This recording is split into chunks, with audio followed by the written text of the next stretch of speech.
Hey everyone, buckle up for a journey back to 732 BC where betrayal, conquest, and divine judgment collide in the dramatic fall of northern Israel. Anthony here at the periodic table of history where we study history in 4 dimensions. Let's continue our quest to learn century by century. Ahead is one of the most consequential events of northern Israel. So let us get into our time machine and uncover the mystery of King Hoshea of northern Israel, 732 to 722 BC. And Hoshea the son of Elah made a conspiracy against Pekah, the son of Remaliah, and smote him and slew him and reigned in his stead in the 20th year of Jotham the son of Uzziah. 2 Kings 15 is where we are reading from. What do you think drives a man to murder a king and seize his throne? Let's uncover that shocking conspiracy that crowned Hoshea as Israel's final ruler. Because it sounds pretty mean to assassinate your predecessor, but it seems to be pretty normal for this era. The archaeological evidence linking Shamanazar 5 and Hoshea includes Tiglath-Pileser III inscription from the Babylonian Chronicles. We also have Sargon II's inscription and the Annals of Sargon II, the Nimrod Prism, the Book of Kings. So we have quite a bit of archaeology. Here's the deed of the Assyrian king by archaeologist George Smith that connected Tiglath-Pileser III to Hoshea. And then we also have here the Babylonian Chronicle, that's BM 92502. This gives reference to Shalmaneser ravaging Samaria. We also have the Annals of Sargon II at Khorsabad. That talks about the deportations of Israel. So it's fun to get that perspective from a different source, not just the Bible, but have written sources that are different from Kings, from 2 Kings. So we also have this Nimrod Prism. And this is another boastful writing that talks about Sumerians being deported. So see how rich this history is? More recently, we have a seal dug up, and it says, Abdi, the servant of Hoshea. So it actually names the king. That's that beautiful seal right there. It matters because it's so fun to find these trinkets from history that are so beautiful. They have the writing, they have cultural significance drawn on them, as this person is here, and then the eagle down below, and this staff that the person has in this seal. They're just beautiful artifacts. And 2 Kings is our primary source that we're used to seeing this story from about Hoshea. In the 12th year of Ahaz, king of Judah, began Hoshea, the son of Elah, to reign in Samaria over Israel 9 years. Notice it states 9 years there, but I have Hoshea from 732 to 722 BC. If we use a cardinal numbering system to do math on this, we come up with 10, but we can't do that because we're dealing with time here. We need definite starts and definite finishes, and we don't have the months. So we have to extrapolate back into the Nisan year, the Tishri year, and then understand the regnal years, these remainders. Sometimes there's a remainder that is 9.5 and it's counted as 10 and sometimes counted as 9. And that's what's going on here based upon the methodology of the regime at the time. The conclusion of all that is when you see a date that is 1 year different, don't base your salvation on it. We probably aren't looking really close, and then there's some data that we just don't have, and so we're probably accurate to about half a year. That's how we have gotten things. So if you see a date and then in your mind you do a calculation, if you're 6 months or a year off, don't worry about it so much. It has to do with BC AD, our Gregorian calendar, the Tishri and Nisan year, and whether they counted that regnal year or not. Can a single year rewrite history? Drive into the mystery of our biblical timelines and why Hoshea's reign challenges our understanding. And he did that which was evil in the sight of the Lord, but not as the kings of Israel that were before him. That's an interesting scripture right there. It changes from what we have been seeing in the past. It has an inflection there because we know what the kings before did in Israel. They were always worshiping that golden calf, or one of the golden calves they got set up. So golden calves, I mean, forbidden idols and broken commandments. Now we discover the sin that pushed northern Israel into destruction. It was really a series of sins and a series of destruction. So that evil that all the kings of Israel did before this time was to worship that golden calf. And let's look into the Ten Commandments just for a second. Thou shalt not make unto thee any graven image or any likeness of anything that is in heaven above, or that is in earth beneath, or that is in the water under the earth. Thou shalt not bow down thyself to them, nor serve them. And you can go on to read the rest of that, because there is a blessing there at the end. But we are not supposed to make the graven images, not bow down to them, and not to serve them.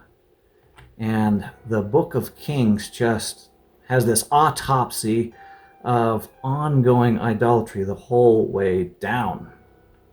So Hoshea did evil, but not as the previous kings of Israel. I wonder what that was, but if you know, you can write that down into the comments below, but I do not know. But against him came up Shalmaneser, king of Assyria, and Hoshea became his servant and gave him presents. Okay, we have a little bit of artifacts in the scripture there that give us a picture, paints a picture for us. When the mighty Assyrian Empire sets its sights on Israel, will Hoshea's tribute be enough to save his kingdom or seal its doom? We'll find out soon enough. Now, Shalmaneser V, he was a pretty serious guy, not a person to be messed with. We can see a depiction of him in Syria, in Tel Barsip. There's a wall painting there that shows him before his father, Tiglath-Pileser III. Hoshea respected Tiglath-Pileser III, but seemed to be testing the new king of Assyria. And that was something they did. They did these tests. Anytime there was a new king that came to power, all the kings had a little bit of a calculation with all their wise men on whether they wanted to pay the taxes, test the king, break away from the king, stay with the king under his protection, supposedly. But when you're under the king's protection, he takes people from you. He takes slaves from you. He takes your warriors from you and then uses them for his purpose. So this is always a point of contention in the ancient kingdoms. A secret alliance with Egypt, refusal to pay tribute. Hoshea is making a bold gamble against Assyria, and that's going to spark a chain reaction leading to catastrophe. And the king of Assyria found conspiracy in Hoshea, for he had sent messengers to So, king of Egypt, and brought no present to the king of Assyria, as he had done year by year. Therefore the king of Assyria shut him up and bound him in prison. Sounds pretty serious. Now between verse 3 and 4 there is a number of years falling within 732 and 722, because we know Hoshea was paying Tiglath-Pileser III, father there. Now Shalmaneser V is reigning from 727 to 722, so that narrows down the band of history here. Hoshea was paying Assyria. Now Shalmaneser V is coming up in history. And then somewhere in there, maybe 727, 726, whatever, somewhere in there, 725, Hoshea stops payment. He puts his gamble out there and says, maybe we can win. Maybe we can ally with some other bunch of kings and get away from Assyria. So he starts consulting with So, an interesting one. Let's go into the periodic table of history and let's get a little bit of information on these kingdoms. So we'll start out here looking at the wide view of the periodic table of history. Now the king of So we are down here between 1000 and 1 AD. So I'm going to put my arrow as close as I can without Snaptogram mashing me up. So it's right down here, and it's a bit of a fragmented kingdom of Egypt. Egypt goes very far down. It's a very far-reaching, back in time kingdom. Now, Israel is right up here, right at the end of it. And we have been studying that in the periodic table of history, so we know it there.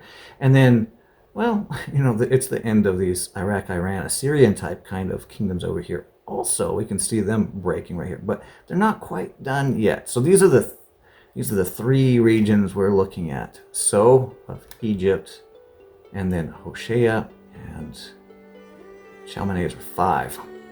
That's about as close I can get to there. We can zoom in a little bit, and we can look at So.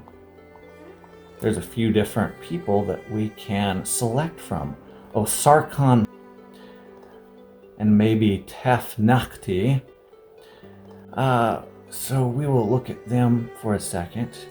And then if we go up in the project, we can zoom way into Hoshea. This is the king that we're talking about. And notice that end, northern king of Israel, somewhere around 723, 722 BC. And then we also need to go over here to Assyria, right? So that we can see Tiglath-Pileser and Shalmaneser. Right in here. Let me get my detail arrow. Tiglath-Pileser 3, Shalmaneser 5. And then we have this Shalmaneser 5 Sargon type kind of a situation here.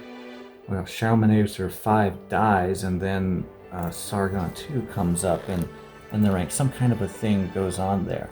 But history is a little bit unclear on that because our records are smashed up right there. And so that gives us a lot of information on the timeline itself. So is not known absolutely. So we start looking for who has an S in their name somewhere. And we have Sarkhan 4.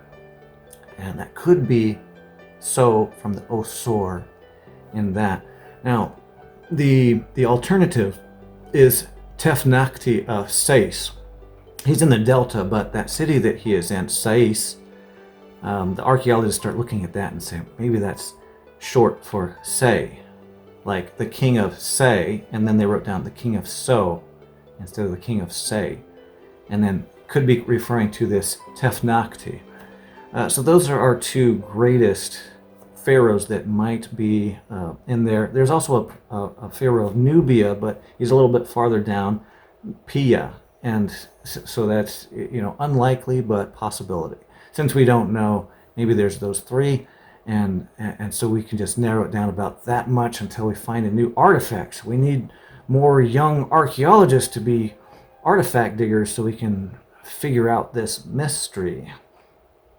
So picture a fortress city under siege for 3 grueling years now.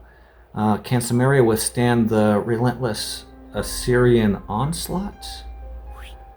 Then the king of Assyria came up throughout all the land and went up to Samaria and besieged it 3 years. So that's what our primary record tells us. The siege may have started about 725 BC and then ended in 722 BC. Because we are given 3 cardinal numbers in our text. Now, remember what Samaria looked like. It was a fortress surrounded by mountains. So if you owned the mountains, you could fortify all the passes. Now, if you lost the mountain passes, then you're in big, big trouble. So let's go into our geography a bit. We'll look at them. There is Shalmaneser 5 getting much, much bigger, and there's Samaria on the map.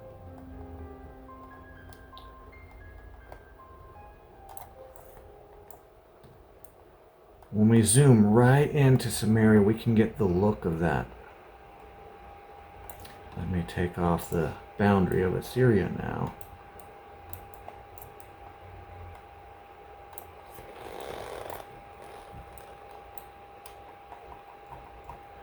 can see that hill. Now look at that hill. When we zoom around it in our time machine, that's also a drone, and we can see this. See, this is a time machine drone. Lets us fly into these places, and we can view Samaria. It's a really good fortress of itself, but you definitely want to keep these mountain passes. That's what I was talking about earlier. Or if your enemy owns all those mountain passes, now they can surround you, which is what happened here with Shamanazar 5. Possibly Tiglath-Pileser too. You might have been there somewhere, but yeah, that gives us the look of it. Look right there beyond there. Look at it. It's beautiful how the Jordan River is out there to the east of us. That is most beautiful. But in one fateful moment, a nation vanishes. Now, where did those lost tribes of Israel go to? In the next verse, we get some revelation on that. In the 9th year of Hoshea, the king of Assyria took Samaria and carried Israel away into Assyria and placed them in Halah and in Habor by the river Gozan and in the cities of the Medes. Oh, we know Medes, that's from Medai, one of the children of Japheth that was over there by the Caspian Sea. Don't you just love this? You can answer so many questions just by looking at the Bible and then doing a little bit extra exploration. Here, I'll put Assyria back on there now. We have that perspective again. Where are these cities? There's Habor and there is Halah. So it's like on the border of Syria, Iraq, and then we have it over kind of on the border of Iraq, Iran. But in the Iranian type of district, region, and then we are given the river Gozan there. Now, the river Gozan is one of these tributary rivers that comes down off the mountains and feeds into the Euphrates river. I'll click on there so that you can see the clicks, and there's the Euphrates where it's running down into the Persian Gulf. The Assyrian Empire has expanded up into Turkey. It has expanded a bit to the Persian Gulf. And then here it is completely overtaking Samaria and Assyria. Assyria is taking over Syria and it's taken over Samaria. So it has done a very good job as far as that goes on taking over for certain. And then, oh yeah, it talked about the Medes there. So let's get the Medes on there. We have lots of, we can zoom out. See those Japhethites. You can see how everything is panning out here. Assyria is getting bigger. So Assyria must have had a relationship with the Medes, and we find that out later, sort of like, Cyrus the Great and all that. They do have to be pseudo friends. What do they call that? Frenemies, maybe? If they're your friends but you're not quite sure, then you say maybe they're a frenemy. So the Medes are a little bit like that to Assyria. They're on the other side of the mountain, so they're not so much of a threat, but they must have had some kind of arrangement with them to deport the Israelites there. So we actually know where some of the lost tribes of Israel went. We'll draw some arrows on there of where they actually went. And maybe there's, okay, let's take, the map is getting all jumbled up now. Let's get Samaria off of there. Yeah, that's what that's looking like. Now, from idol worship to child sacrifice, let's uncover this chilling autopsy of northern Israel's downfall and the sins that provoked divine wrath. We find them in the next bunch of scriptures. Instead of reading the scriptures, I'll give a list, but you definitely read them if you can. They're in 2 Kings 17, verses 7 to 23. And it lists fearing other gods, worshiping images, building groves, burning incense, serving idols, turning from the Lord. They did not repent. They would not hear God's voice. They wouldn't follow the right path. They followed vanity. They left the commandment. They made molten images. They worshipped the host of heaven. They served Baal, killed their children in fire, and sold themselves. So that's how to defeat yourself if you are looking to defeat yourself. There's definitely some ways to do it. Let's skip in there, but you can read in those scriptures. It's just a horror upon horrors for certain. Remember, this is a list of things we're not supposed to do. We have stories so that we know what not to do. In verse 24, and the king of Assyria brought men from Babylon and from Cutha and from Ava and from Hamath and from Sepharvaim and placed them in the cities of Samaria instead of the children of Israel. And they possessed Samaria and dwelt in the cities thereof. Well, I want to find out where those places are, because it looks like an old switcheroo to me. Babylon, Cutha. Okay, we'll mess with our map so that we can see what's in here. In Babylon, everybody's heard about that. So ancient Babylon is over there, where the Tigris and Euphrates come together. Also, Cutha is there, very close. And Ava is not really known, so that's one that's sadly, we can put it close to the Euphrates River, but not absolutely in a known position. Then Hamath. Okay, we can't see Hamath until we zoom in here. It's a little bit too... Oh, we can. There it is. It's Hamath there, and I'm thinking of Sepharvaim. Okay, when we get into Sepharvaim, then we can see them all. See, most of them are right here where the Tigris and Euphrates emptied out. And then we have Hamath over in Syria. So let's draw some arrows on here. These are people groups that are going into Israel. So now the descendants of these are what we might perceive even as Israeli. But the Israelis are not there. They're somewhere else. And remember that last video that was talking about the refugees?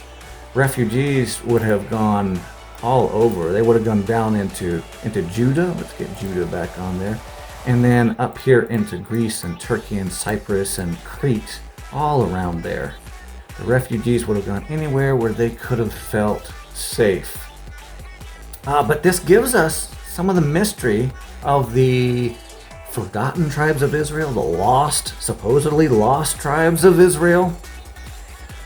Yeah, so that's pretty interesting to me, pretty interesting to a whole lot of people.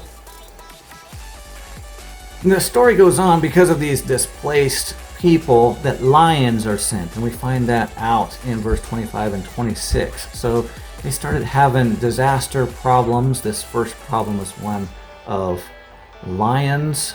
And they try to, say this is probably because of the gods or something. Maybe we get somebody from Israel to go back there, and then we find out all the people from Assyria and Syria that had been transposed into Israel didn't want to follow the Jewish law, and so that's how things stood.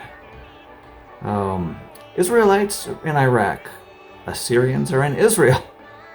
This is a stunning population swap that turns history upside down. And could this be the ultimate plot twist? Maybe.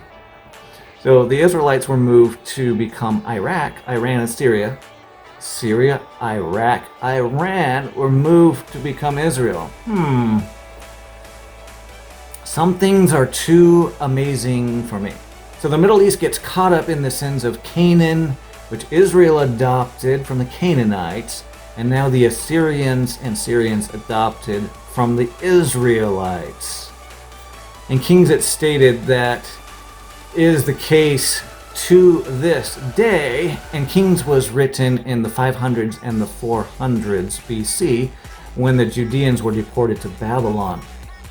So the Jewish scribes were there in Babylon doing this autopsy that we read.